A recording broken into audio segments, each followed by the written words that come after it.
bisa kayak gitu kan, bisa bikin sumur ya. Kalau di sini di kawasan Kars itu nggak bisa Mas, karena batuannya kan batuan kapur. Tanah-tanah di sini itu banyak yang dibeli oleh orang luar. Jangan sampai masyarakat itu belum memanfaatkan, tapi sudah dimanfaatkan lebih dulu oleh orang-orang yang berduit lah.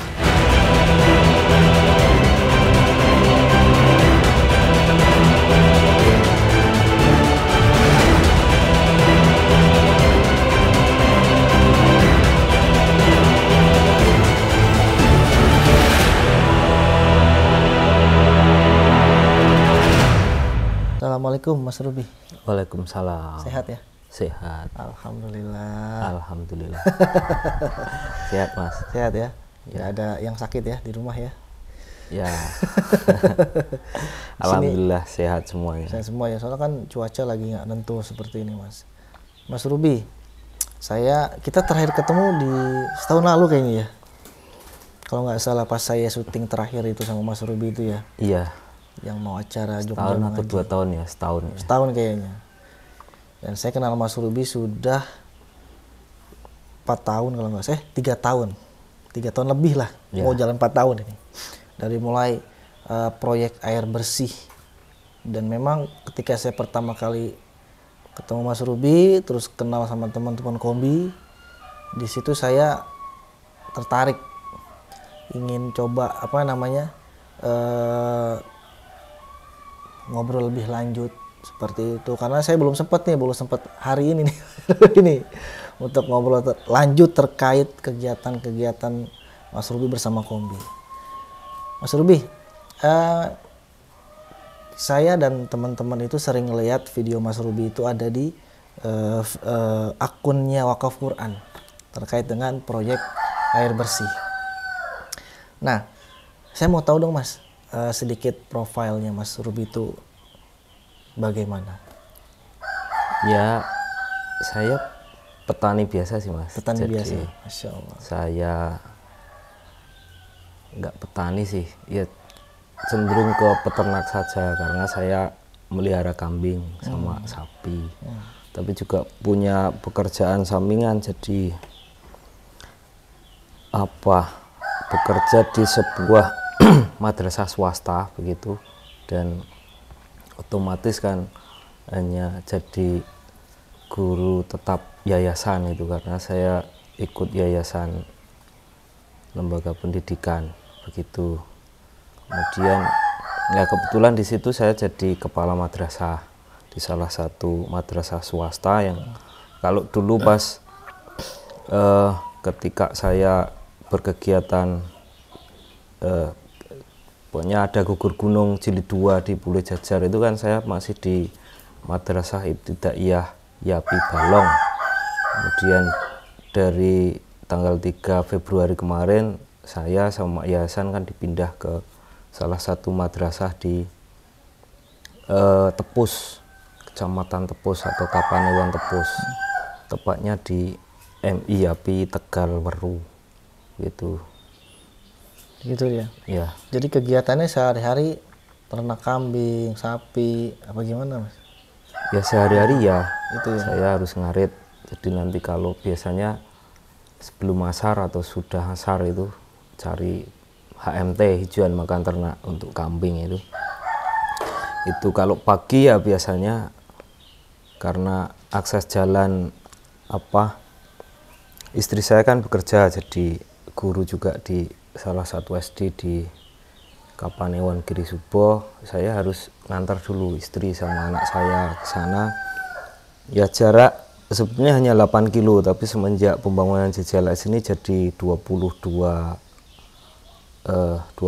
menit lah. Biasanya 10 menit aja udah sampai, sekarang jadi 22 menit.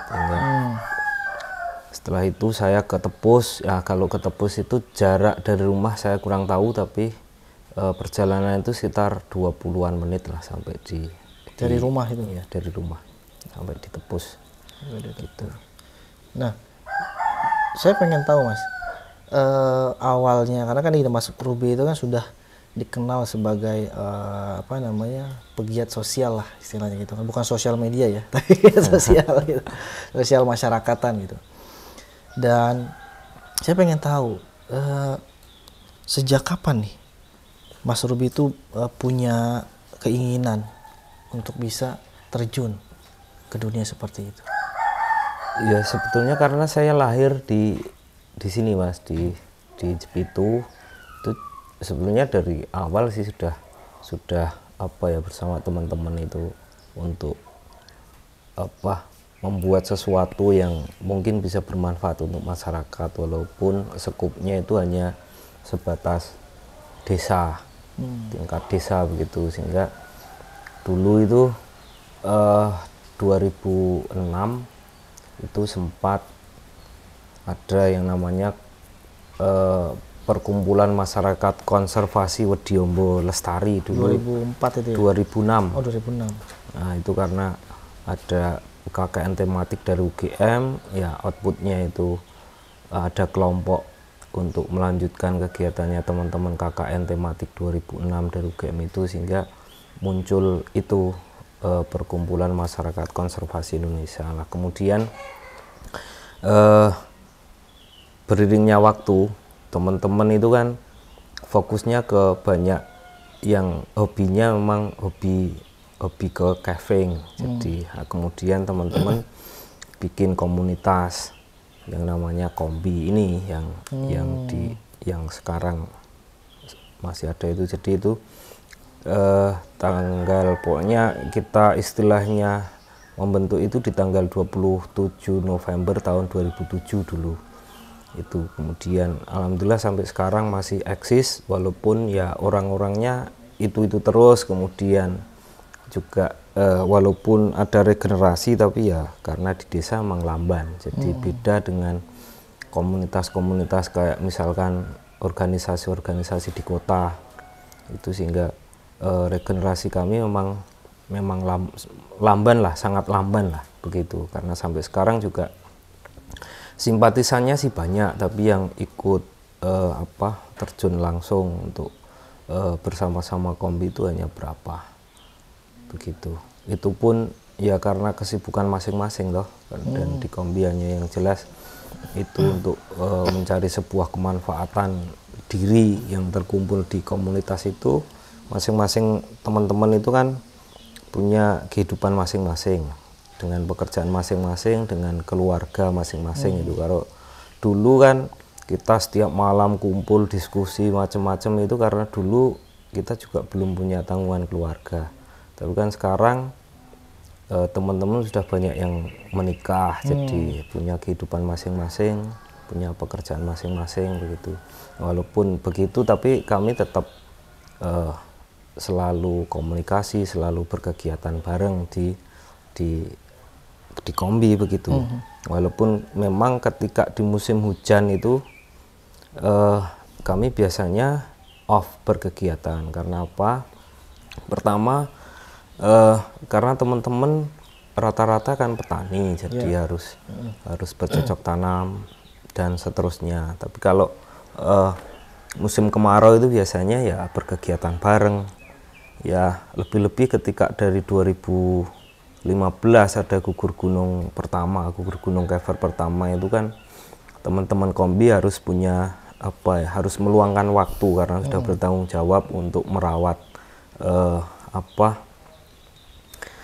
merawat sumber air yang sempat dimunculkan dari gua sampai ke permukaan itu. Jadi kalau musim kemarau harus kita cek pipa dan seterusnya, kur debit dan seterusnya itu. Begitulah Mas. Begitu ya. Nah itu tadi saya dengar istilah-istilah gugur gunung itu apa Mas? Ya gugur gunung itu ya istilahnya kayak kerja bakti lah Mas. Jadi kita concern ke air itu kan sebetulnya dari awal kita membentuk komunitas merangkul bumi yang juga sering disebut Kombi itu kan karena memang dari awal itu kegelisahan kami teman-teman Kombi itu kan persoalan air. Jadi ketika itu juga ada kegiatan ekspedisi pencarian persebaran mata air dari teman-teman Kapala Indonesia dan teman-teman Mapala dari Pangea Cruiser dulu. Begitu, karena keprihatinan kita itu persoalan air bersih yang dulu memang ini Mas sangat terasa sekali. Kemudian karena terbiasanya masyarakat itu kan apa ya istilahnya, kalau orang lain itu menganggap bencana, masyarakat Jepitu itu kan tidak apa ya, tidak menganggap itu sebuah masalah, tidak menganggap itu sebuah bencana karena sudah rutin setiap tahun begitu. Makanya kan Kombi, Komunitas Merangkul Bumi itu kan kemudian kita singkat Kombi, itu kan di awal memang plesetan teman-teman itu kan obat batuk itu. Jadi kalau pakai istilah bahasa Jawa itu watuk ya, batuk itu watuk. Jadi kalau obat batuk ya minum sirup Kombi itu. Tapi kalau sudah watak, jadi watak dan watuk itu kan hanya mirip-mirip lah ininya, watak watuk itu. Kemudian kalau watak itu ya harus disadarkan, artinya dengan botol Kombinya itu kebo dase ya. Ya begitulah sehingga muncul Kombi, kemudian kepanjangannya Komunitas Merangkul Bumi itu. Nah kalau dari Mas Ruby sendiri nih, alasannya kenapa mau bantu masyarakat, Mas? Ya karena kami sendiri merasakannya, Mas. Jadi kalau orang hidup itu kan kalau kekurangan air itu ya pasti susah lah, mau mencuci, memasak, untuk beribadah selaku umat Islam kan juga harus toharohnya pakai air, kayak gitu. Itu kan kalau kecukupan airnya bermasalah, otomatis kan nanti semuanya akan bermasalah, termasuk cocok tanam pun juga bermasalah toh ketika airnya tidak ada, misalkan kemarau panjang kayak gitu. Sehingga dulu itu teman-teman juga karena di tahun sekitar 2007-2008 itu ekspedisi pencarian persebaran mata air itu kemudian ketemu salah satu sumber air di Goa Pule Jajar itu yang ketika pertama kali debitnya diukur 36 liter per detik itu kan teman-teman kesana kemari mencari donatur dengan proposalnya itu, terus akhirnya tidak menemukan. Itu sempat ada dari CSR dulu mau masuk ke sini tapi kan akhirnya nggak jadi begitu. Terus akhirnya itu ada teman-teman juga ke Balai Kelurahan, ke teman-teman perangkat desa itu untuk ya mengajukan istilahnya dianggarkan untuk beli pipa di Pule Jajar itu. Sehingga di tahun 2015 itulah muncul kegiatan gugur gunung Kever yang pertama. Sehingga kegiatannya masang pipa dalam goa sepanjang 1.200 meter dan alhamdulillah itu berhasil itu. Jadi ada istilah gugur gunung pertama, gugur gunung kedua, itu karena gugur gunung pertama atau kerja bakti teman-teman Kever pertama itu di tahun 2015 itu ya pemasangan pipa di dalam goa. Kemudian ada lagi gugur gunung yang kedua itu di tahun 2019 kemarin, yang itu sumber ininya dari Badan Wakaf Al-Quran itu sama dari TNI Angkatan Darat, khususnya Pak Jenderal Joni Supriyanto itu yang memberi bantuan. Sehingga di 2019 ada kegiatan gugur gunung yang kedua begitu. Nah kalau dari sisi materi ngebantuin orang lain itu kan sebenarnya kan kita malah keluar modal ya Mas ya, modal pribadi atau modal tenaga dan sebagainya. Nah kalau buat Mas Ruby sendiri nih, untungnya apa nih ya masyarakat sini? Jadi itu kalau teman-teman kan tidak menghitung untung dan rugi ya Mas, tapi yang jelas itu ketika kita bisa membantu orang lain itu kan ada kebahagiaan tersendiri. kalau saya pribadi sih ada apa ya, kebahagiaan tersendiri. Jadi ketika orang itu bermanfaat untuk orang lain, itu kan katanya apa ya, istilah ininya sebaik-baik manusia itu yang bisa bermanfaat untuk orang lain kan, kayak gitu. Iya, betul. Gitu. Tapi yang jelas kalau dari saya pribadi itu secara batin itu merasa puas dan bersyukur bisa membantu orang lain begitu. Itulah Mas. Jadi apa istilahnya, khairunas angfa'uhum linnas, apa lah iya, kalimatnya. Bener itu. Kalimat masjidnya seperti itu. Mungkin begitulah karena ya saya sendiri. Nah itu waktu itu tahu. apa namanya? Kalau boleh tahu waktu itu cara bantunya gimana Mas? Dari awal itu bantu masyarakatnya itu untuk, karena kan di sini kan susah air, Gunung Kidul kan terkenal air itu ya. Caranya dari awal sampai saat ini tuh seperti apa tuh? Jadi kalau dari awal ya masyarakat itu ya khususnya teman-teman Kombi ya bisanya hanya itu, pertama mencari potensi. Ya.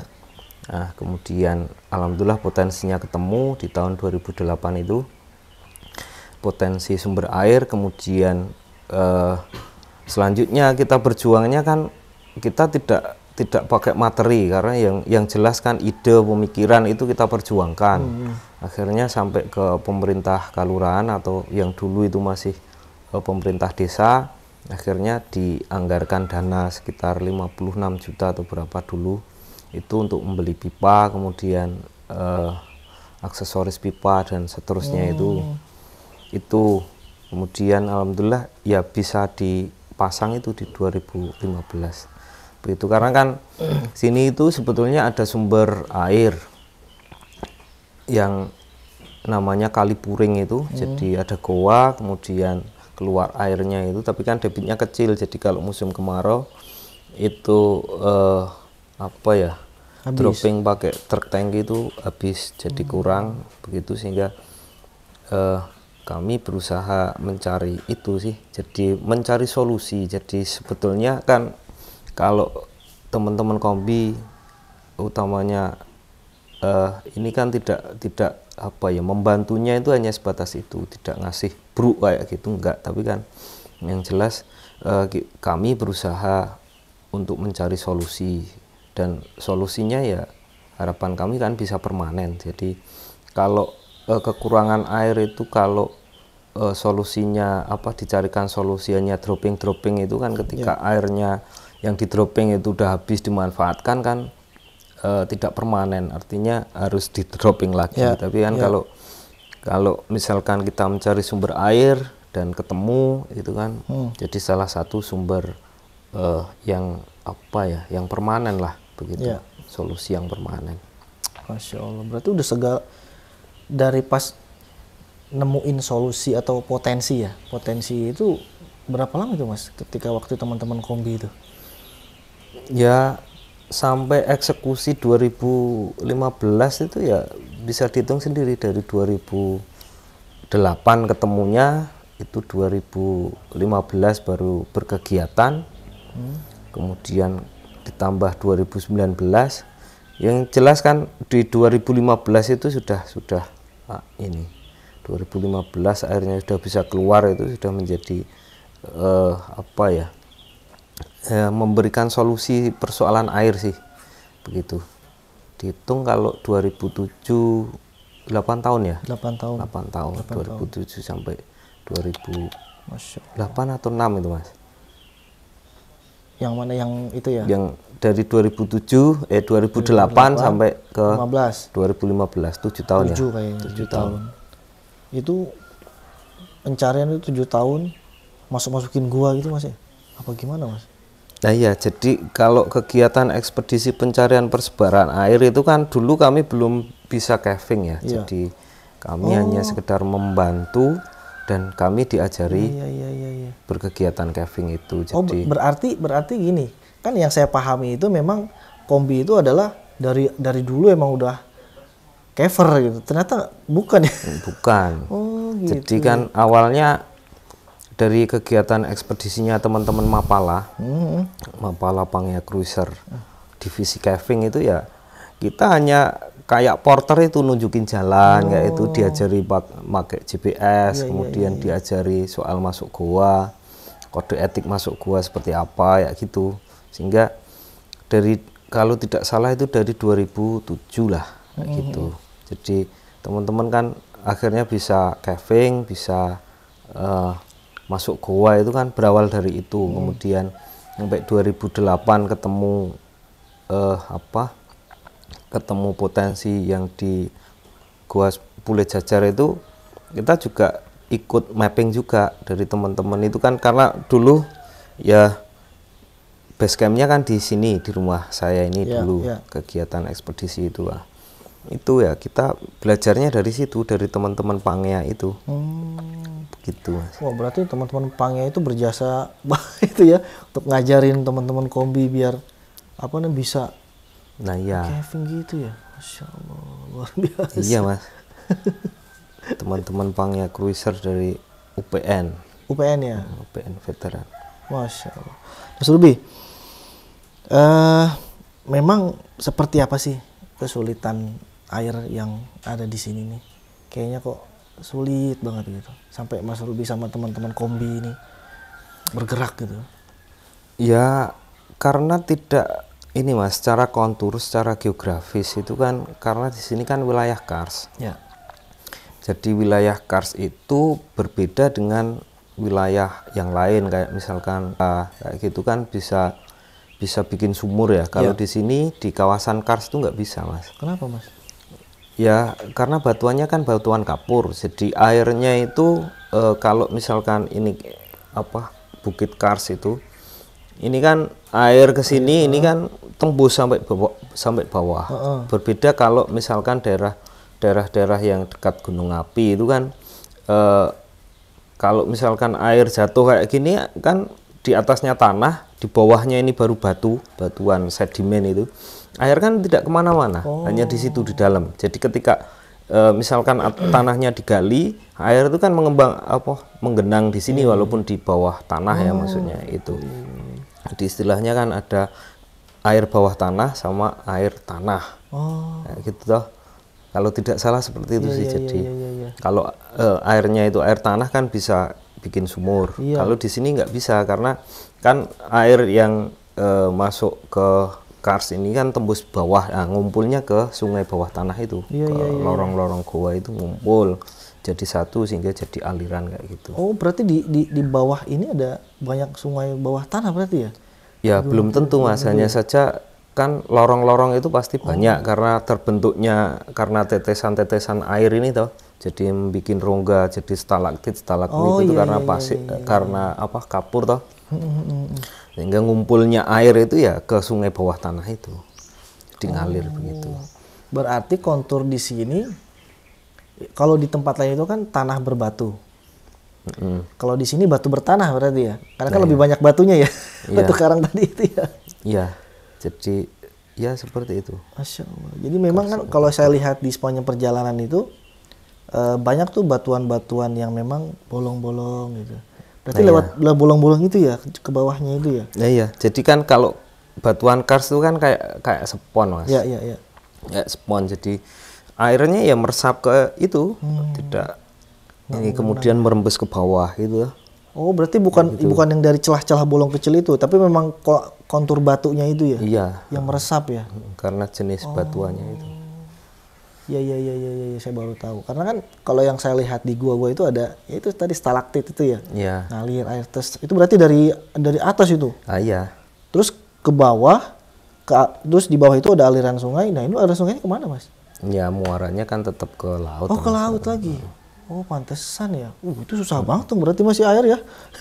Nah iya, jadi kan kalau di sini kan kalau dekat pantai itu kan elevasinya rendah Mas. Kalau elevasi dihitung dari permukaan air laut itu, itu kalau di dari selatan ke utara itu kan semakin tinggi sini.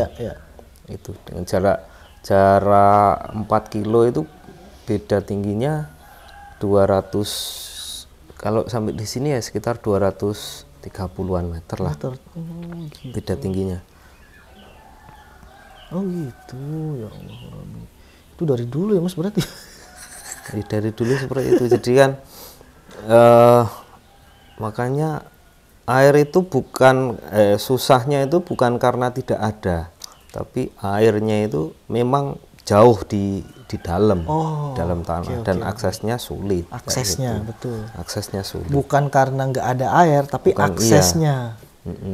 Makanya kan di Gunung Kidul itu kan banyak sungai-sungai bawah tanah, Mas. Jadi kayak di Baron itu, kemudian di Seropan, di Bribin kayak gitu kan, itu sungai bawah tanah. Betul. Nah, begitu. Jadi beda mungkin kalau misalkan daerah Bantul itu bisa bikin sumur 10 meter atau 5 meter aja udah airnya sudah ada. Itu kan karena memang perbedaan kontur. Iya. Nah, secara geografis beda lah. Jadi tapi pada waktu itu Mas, pastikan ketika teman-teman Pangea Cruiser itu datang, kemudian kan untuk membangun sebuah solusi ya, atau katakanlah fasilitas solusi untuk air bersih di sini, itu kan pastikan membutuhkan dana. Nah itu gimana pada waktu itu teman-teman kombi memikirkan itu? ya kalau teman-teman ini Mas, teman-teman dari Pangea itu karena memang dulu itu didukung oleh LSM yang bernama Kapal Indonesia. Jadi segala kebutuhan kebutuhan konsumsi lah itu ditanggung pokoknya sumbernya dari Kapal Indonesia itu. Tapi kan kalau dari teman-teman ini ya sepuanyanya teman-teman begitu. Jadi kalau di sini kita bicara soal gugur gunung pertama di tahun 2015 itu, karena dari pemerintah desa itu tidak membackup sampai ke konsumsi, hanya pipa, kemudian aksesoris pipa, kemudian mungkin untuk beli baterai dan seterusnya itu, karena kan di dalam gua kan tetap butuh penerangan. Betul. Itu ya dulu itu untuk konsumsi itu dari masyarakat Mas. Jadi masyarakat ke sini membawa beras atau bahan sayuran lah kayak ya sepunyanya. Itu ada yang bawa kalau bahan gudeg itu kan nangka yang masih muda, di sini kan gori itu ada yang ngasih kayak gitu, ngasih ketela yang masih mentah itu dibikin keripik singkong itu, kemudian ada yang tadi beras, kemudian ada yang ngasih gula, kemudian kayak gitulah. Kayak gitu ya. Itu maksudnya masyarakat itu memang sangat-sangat berharap gitu ya. Sangat berharap sampai ngasih beras itu. Itu Masya Allah. Nah, itu tantangannya yang di 2015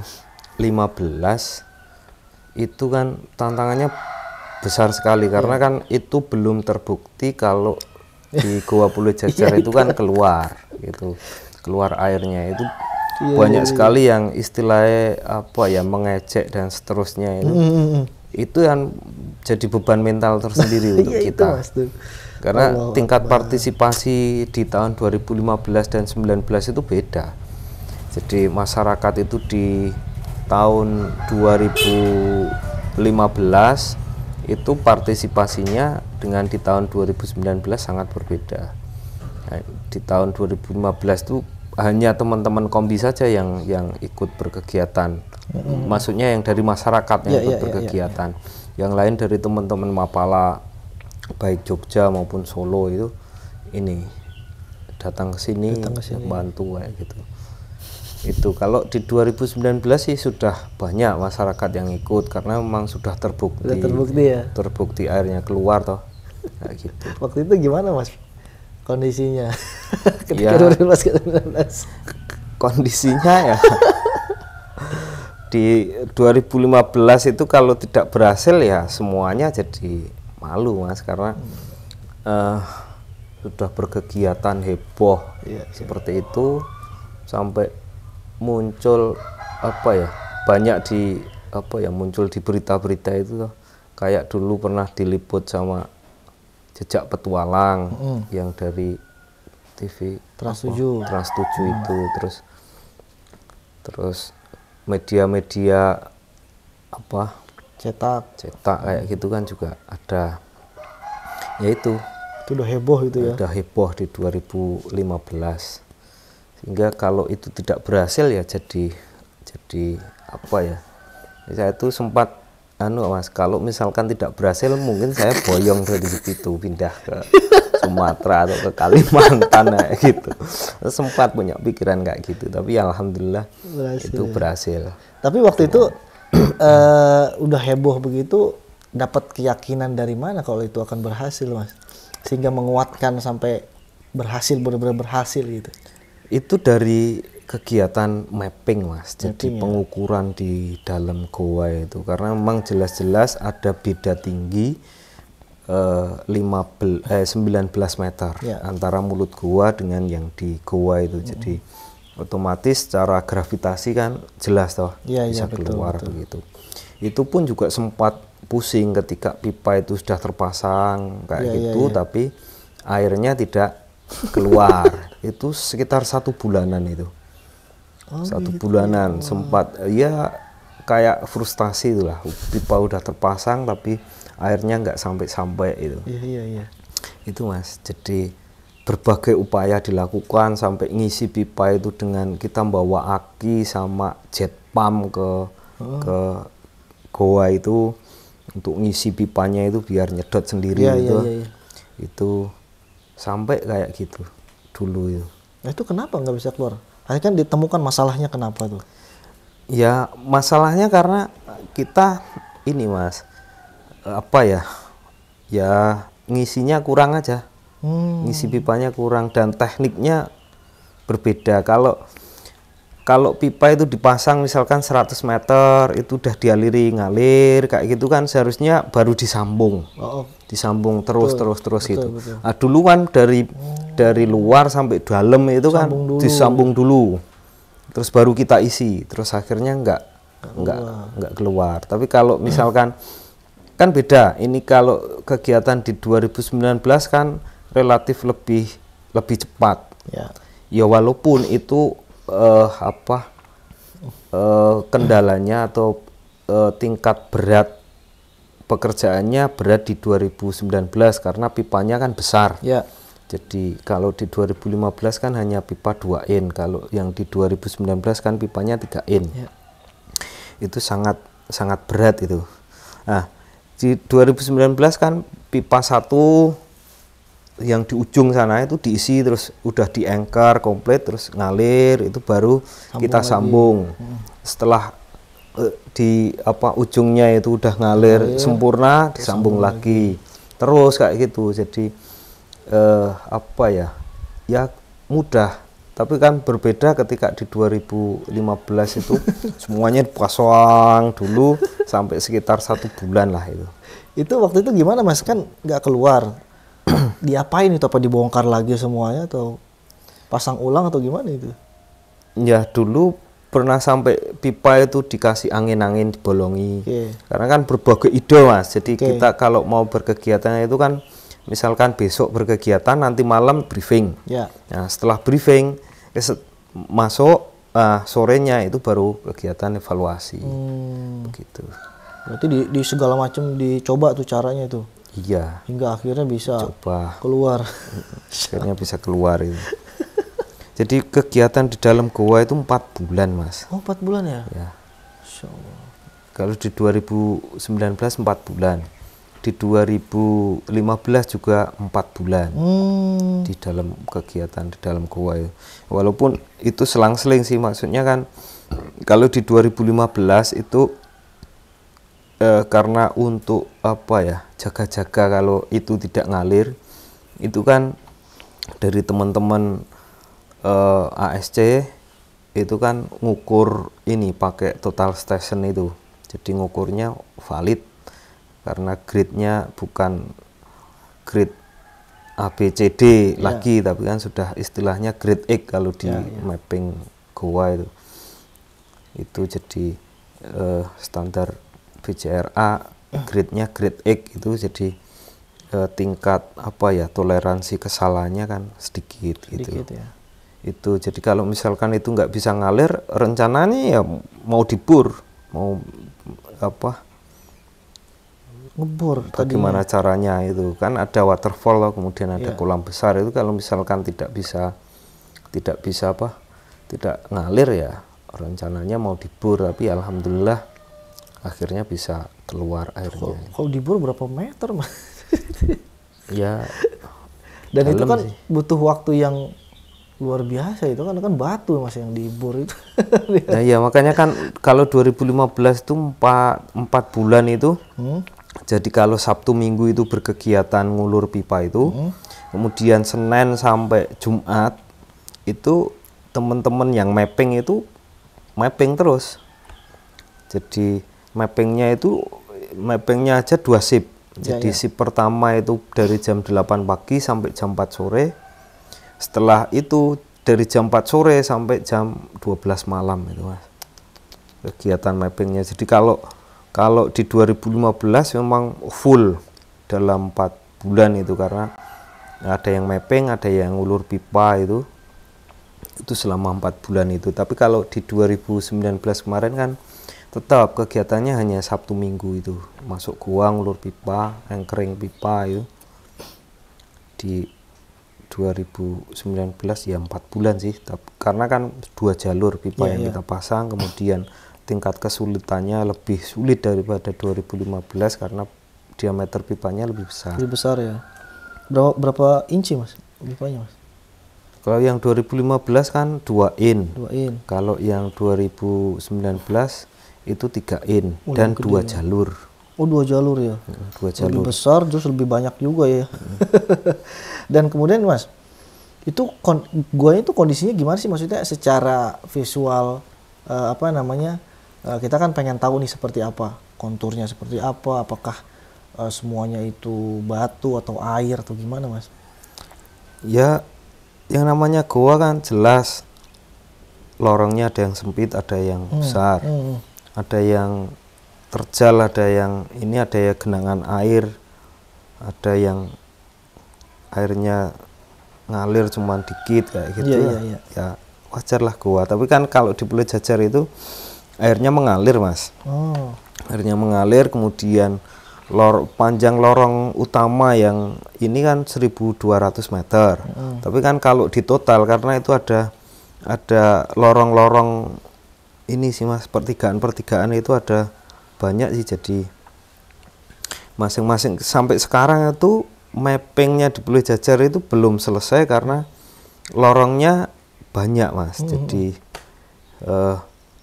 ada pertigaannya, ada yang besar itu ada 2, kemudian masih ada lagi yang kecil belum ini. Yang jelas Pulau Jajar itu ya menurut teman-teman caver itu ya goa yang paling unik, goa yang paling ini di Pulau Jajar, paling kompleks lah. Iya. Di Pulau Jajar itu. Nah kemudian pada waktu itu sampai 2015 itu apakah sudah langsung ketemu BWA atau ada lembaga-lembaga dulu yang masuk atau gimana mas? Belum mas. Jadi ya? 2015 itu airnya sempat ngalir. Itu kemudian setelah itu kan BWA juga pernah survei ke sini juga. Ya. Dulu Mas Darminto itu. Tahun berapa itu mas kira-kira? Di 2016 awal apa ya? Lupa saya. Itu tapi kan nggak tahu, kayak kurang ini juga, kurang karena kecil kayak gitu. Karena kan dulu yang di 2015 itu kan pipanya 2. Jadi yang ujung dalam itu 2 in, yang 800 meter, kemudian yang 400 meter itu kan pipanya 1 in, jadi oper diameter, jadi oper shock dari 2 ke 1 itu. Nah itu kan ketika itu Mas Darminto kayaknya ini karena debit yang keluar pipa 1 in itu kan kecil sekali. Itu kemudian kan nggak tahu kabar selanjutnya bagaimana, kayaknya kurang tertarik begitu. Kemudian setelah itu ada temen yang teman punya teman, kemudian teman itu ternyata temannya Mas Darminto itu. Nah, akhirnya kan nyambung lagi. Mas Darminto kesini lagi. Jadi kan namanya Mas Joko ya, dari Klaten itu. Kemudian punya teman yang namanya Haryanto Albar yang di Kalimantan. Nah, Mas Haryanto Albar ini punya teman Mas Darminto itu. Disampaikan ke Mas Darminto itu, terus akhirnya Mas Darminto kan kesini lagi sama Om Habib itu. Iya. Itu terus ya itu akhirnya di 16 itu ya. 2000 nggak tahu itu, kayaknya di 2017 atau ya? berapa itu. Lupa saya. Kemudian akhirnya kan pipanya dari BWA kan sampai di sini itu tanggal 25 Desember tahun 2018. Ini masih musim hujan ya. Kemudian walaupun pasangnya itu kalau tidak salah dari bulan Mei. Kayaknya awal Mei. Jadi di sini lama pipanya itu belum dipasang. Kayak gitu, Mas. Jadi ya lama sih. Iya lama ya. Iya.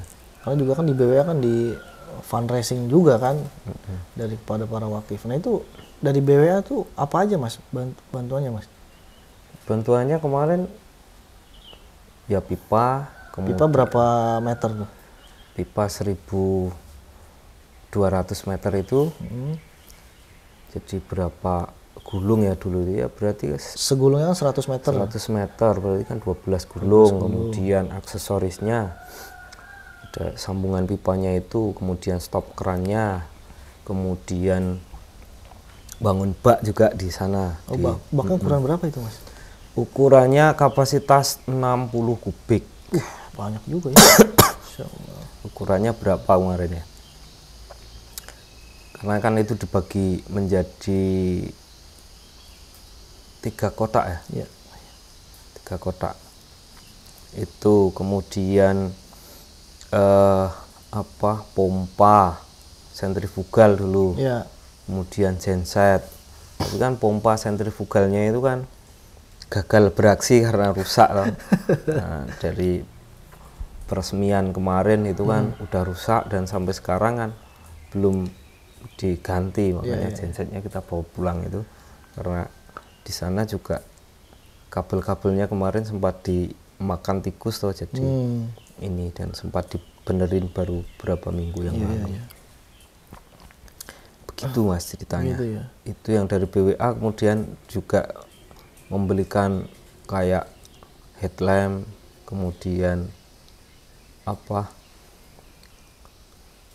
headlamp buat masuk ke dalam itu ya? Helm, overall itu yang peralatan covernya. Kemudian terakhir itu dari BWA juga memberikan ini pas peresmian itu juga menyerahkan 1 truk tangki Hino Dutro. Itu Mas. Jadi itu yang diberikan BWA dan untuk distribusi air dari Pule Jajar itu ke masyarakat ya kita pakai itu. Itu pun dengan sistem yang agak ini juga sih, karena pertama itu juga kita nggak mau ada konflik antara truk tangki yang umum dengan truk tangki, maksudnya truk tangki umum itu truk tangki yang sudah beroperasi sejak dulu. Itu kalau ada masyarakat yang mau beli ya harganya tetap sama dengan truk tangki yang umum itu. Namun kan dengan kapasitas yang berbeda. Kalau truk tangki yang dari BWA itu kan kapasitasnya 6.000 liter. Kalau yang truk tangki yang biasa beroperasi itu kan hanya 5.000 liter. Jadi itu jadi kelebihannya itu. Tapi untuk tempat-tempat umum, fasilitas umum itu ya kita berikan gratis Mas. Jadi kalau misalkan masjid, musola, bak-bak RT gitu kita kasih gratis. Kemudian sekolah gitu kita kasih gratis. Ya istilahnya subsidi silang sih, karena bagaimanapun juga kan truk tangki butuh operasional kayak beli solar, beli ban, beli bensin untuk pompa keongnya, alkonnya itu. Itu untuk ini ya pemerataan lah Mas. Pemerataan ya. Gitu. Itu pun supirnya juga ini juga relawan. Relawan, Masya Allah. Paling ambil dari uang itu untuk beli rokok paling kayak gitu. Ya beli inilah ya. Ya itu jadi sebetulnya ya kami dalam operasional truk tangki itu sebetulnya kami juga masih bergantung pada BWA. Kalau misalkan ada kerusakan kayak misalkan ban itu BWA juga pernah sekali kami pernah mengajukan karena bannya udah gundul kayak gitu. Itu pernah sekali kita mengajukan itu. Kemudian sekarang ada kerusakan aki juga. Itu kemarin saya sempat juga komunikasi dengan Pak Mul BWA itu untuk aki. Karena kan ini cuacanya apa ya? Masih sering hujan jadi truk tangki itu jarang kepake, itu akhirnya akinya yang kalah. Ya walaupun begitu sih ini memang untuk umur dari aki itu kan sudah dari 2019 toh sampai sekarang 2023 juga mungkin karena umurnya 4 tahunan juga, ya. Gitu. Jadi ya wajar lah kalau udah minta ganti kayak gitu. Ya. Nah kalau boleh tahu Mas, untuk Mas Ruby sama Kombi sendiri itu visi, misi dan goalsnya itu sebenarnya apa sih? Ya sebetulnya ini sih kalau teman-teman itu kalau visi misi Kombi sendiri kan sebetulnya ada, tapi saya lupa tuh untuk mengingat-ingat. Jadi sempat mengingat-ingat tapi orang ketemu. Tapi yang jelas kan teman-teman itu seperti tadi pengen ya membuat hidup bermanfaat dan bermartabat lah kayak gitu intinya kan seperti itu. Jadi jelas teman-teman bisa bermanfaat untuk orang lain dan otomatis ketika orang-orang teman-teman bisa bermanfaat itu otomatis kan akan bermartabat karena memiliki nilai tersendiri toh kayak gitu. Karena teman-teman sendiri orang yang mau bermanfaat itu kan biasanya lebih dari yang lain toh. Maksudnya kan entah itu dari pemikiran, keahlian dan seterusnya itu kan pasti memiliki kelebihan. Jadi istilahnya yang kelebihan secara ilmu, kelebihan secara jiwa sosialnya kayak gitu kan pasti akan bermartabat. Ya begitulah kira-kira. Ya. Berarti ya itu tadi ya, khairun nas anfa'ulinnas itu ya. Iya, kira-kira kayak gitu bahasa masjidnya. Gue bahasa hadisnya kira-kira kan bahasa hadisnya gitu ya. Terus kalau untuk kedepannya gimana Mas rencananya? Kombi? Nah ini yang jadi pusing untuk kami itu pertama air sudah keluar nih, air sudah sampai ke mulut goa. Tapi persoalannya soal distribusi Mas. Karena dari awal itu sebetulnya setelah 2015 air sudah bisa keluar, ini kan masalah selesai, persoalan keberadaan sumber air. Itu yang menjadi persoalan itu, yang tantangannya lebih besar itu justru ketika air sudah berada di luar. Itu yang pertama itu persoalan biaya untuk distribusi. Distribusinya itu karena kita nggak punya biaya, ya masih mandek, hanya mengandalkan truk tangki itu Mas. Padahal truk tangki itu kan hanya menurut saya kan airnya itu ketika diambil truk tangki itu misalkan dalam satu hari itu mentok. Dulu pernah berkegiatan dropping air dengan truk tangki itu paling hanya 9 kali Mas.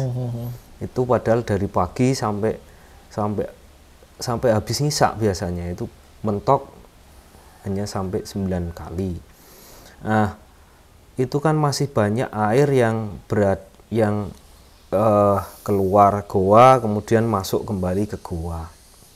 Nah, itu kan otomatis ketika air itu biar bisa bermanfaat lebih, otomatis ya sekarang itu membutuhkan pompa, entah itu pakai hidram, membutuhkan pipa lagi, membutuhkan bak penampung dan seterusnya. Itu lebih-lebih sekarang begini Mas, karena kan dropping kita hanya pakai truk tangki. Dan kalau di musim hujan kayak gini, itu kan sudah saya katakan tadi, truk tangki itu tidak jalan setiap hari. Nah, itu kan air tetap kembali lagi ke goa. Nah, itu kan dikira orang air itu kan tidak bermanfaat kayak gitu. Karena memang air dari langit sih udah banyak itu, karena masyarakat kan manen itu. Nah, sedangkan di sini kan mulai ini Mas, mulai tanah-tanah di sini itu banyak yang dibeli oleh orang luar. Maksudnya orang luar wilayah sini ya. Nah, sekarang yang mau dibangun itu adalah Jungwok Blusi ya, kalau tidak salah itu namanya. Di pantai itu? Nah, di pantai, sedangkan kan Pule Jajar ini dekat dengan pantai itu. Berapa kilo Mas? Ya, 2 kiloan kayaknya. Dekat itu. 2 kiloan. Sedangkan itu ketika misalkan diangkat sedikit aja airnya, itu kemudian digravitasi ya kira-kira sampailah ke berarti lebih rendah sana berarti. Iya, lebih rendah sana kan, dekat pantai. Itu ya? Nah, itu kan menjadi, ya kalau kita brainstorming, ini potensi, kemudian potensi ini ada ancaman, itu ya ancamannya banyak. Nah, sebetulnya kami takut itu Mas, takut jangan sampai masyarakat itu belum memanfaatkan, tapi sudah dimanfaatkan lebih dulu oleh orang-orang yang berduit lah. Orang-orang yang kapitalis kayak gitu. Jadi kami takut seperti itu. Padahal sebetulnya yang menemukan kan usaha teman-teman masyarakat sama ini kan, Insya Allah. Iya, jadi kan kami sebetulnya takut itu, sehingga mungkin upaya yang harus dilakukan harus segera memang. Jadi air itu bagaimana caranya biar langsung ke ini sih Mas, ke termanfaatkan oleh masyarakat. Karena udah beberapa kali ada yang nanya soal itu, soal mengalirkan air ke arah resort itu. Saya sudah 2 kali ada yang tanya itu. Jadi kami sebetulnya takut itu. Padahal kan yang berusaha mati-matian masyarakat dengan relawan, tapi ketika udah jadi manfaatkan nanti masyarakat jadi penonton lagi, yang nikmatin kapitalis lagi. Karena gini, orang-orang seperti itu tuh langsung caranya gini loh Mas. Jadi orang-orang itu datang bawa duit cash nih. Masyarakat kan ketika ngeliat duit kayak gitu kan langsung khawatirnya di situ. Jadi ada main-main licik gitu loh. Jadi saya itu gitu. Iya Mas, jadi ancamannya itu tidak hanya itu aja. Jadi kan ini potensi sumber air yang dimiliki oleh masyarakat Jepitu yang berada di Gua Pule Jajar itu. Yang pertama yang dekat lah. Yang dekat itu mungkin ini ya, kayak pembangunan resort dan seterusnya. Ini kan potensi mengancam ya. Ya, betul. Belum lagi ini rencana pemerintah Kabupaten Gunung Kidul untuk mengajukan pengurangan KBAK. Apa itu? KBAK itu kawasan bentang alam Kars. Nah, jadi kalau KBAK itu dikurangi, karena kan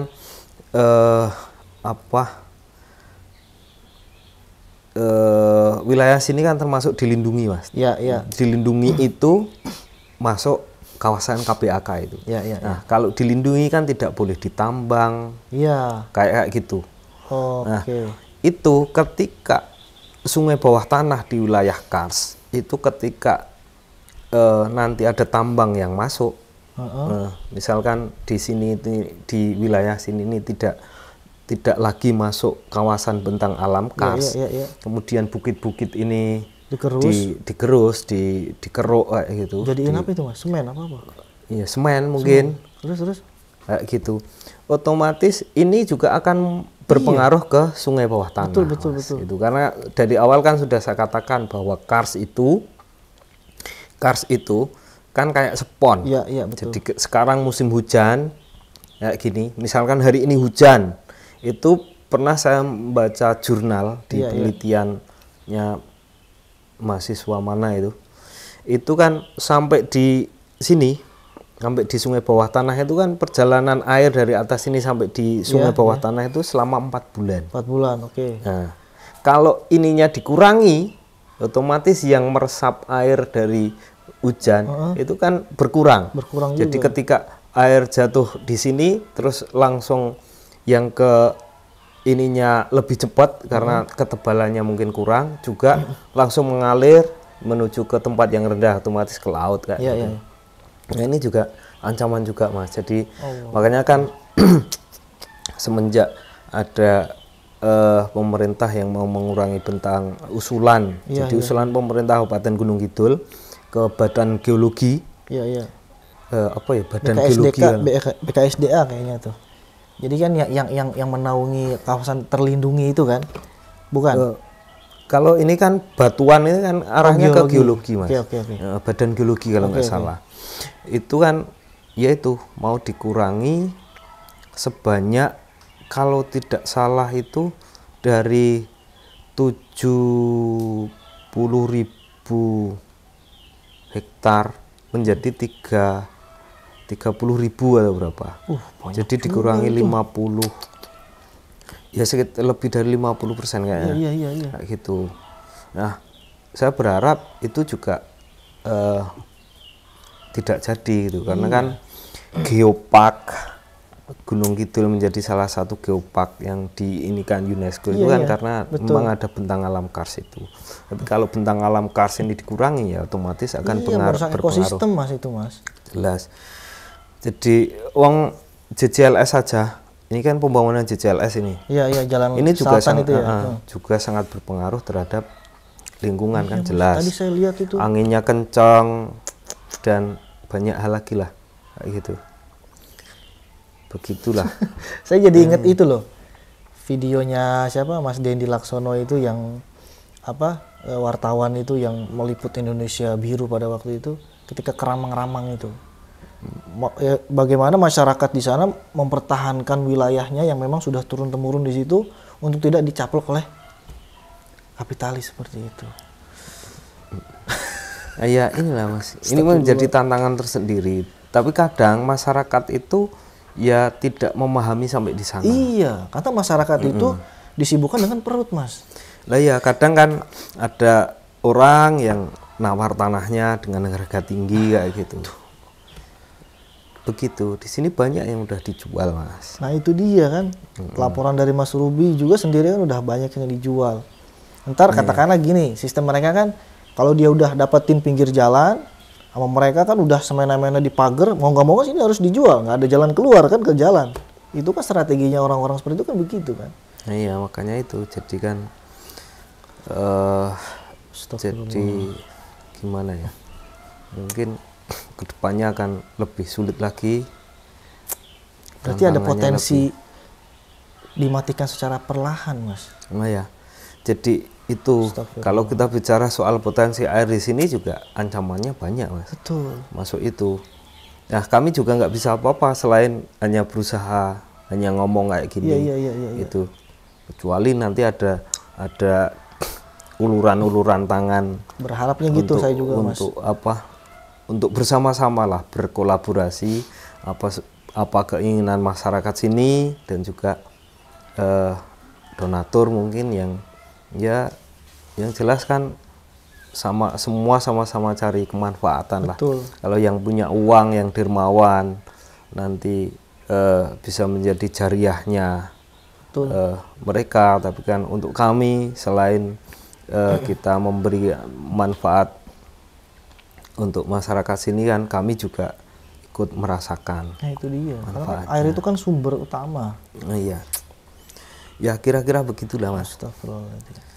Jadi semakin ke depan kayaknya tantangan ini semakin lebih rumit lagi karena kegiatan kami khususnya di Pulau Jajar ini kan ya sebetulnya tinggal yang di luar untuk distribusi. Tapi kan persoalan kami tidak mampu berbuat apa-apa selain kami hanya selaku komunitas yang berada di sini itu bisa mengkoordinasikan dengan masyarakat, dengan pemerintah setempat. Tapi kan secara kekuatan keuangan kan kami nggak mampu, nggak bisa begitu. Banyak cara. Jadi kan kadang kami juga ngenes mas nek istilah ke wong Jawa itu karena mau bikin hidram saja yang sekira harganya sekitar 15 juta aja kami kesulitan kayak gitu. Ya. Kalau padahal di sini memang ya ini beneran loh susahnya loh itu kan gak dibuat-buat gitu kan, realnya kan seperti itu kan. Dan akhirnya kembali lagi masyarakat yang jadi korban. Padahal masyarakat yang memperjuangkan, masyarakat yang sampai berkorban harta, bahkan sekarang nyawanya terancam dalam tanda kutip ya, perlahan gitu kan. Berpotensi dimatikan secara perlahan. Mudah-mudahan Mas Ruby, Kombi, dan masyarakat desa Jepitu dan sekitarnya selalu Allah berikan pertolongan. Amin. Dari setiap permasalahan. Mas Ruby, ada lagi yang mau disampaikan Mas Ruby? Ya, cukup lah mas. Cukup ya. Oke, terima kasih Mas Ruby. Ya. Atas semua. Ya, sama-sama.